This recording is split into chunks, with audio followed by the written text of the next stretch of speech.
अभिनंदन तो चल बाटरे झर फूल चंदन तो चल बाटरे झर फूल चंदन समयर चक्का भौरी घुरे घुरे फुले कांदनालो चढ़ीबु तू फूल सवारी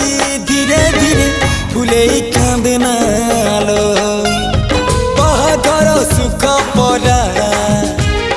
विधाता देइछि तते विरह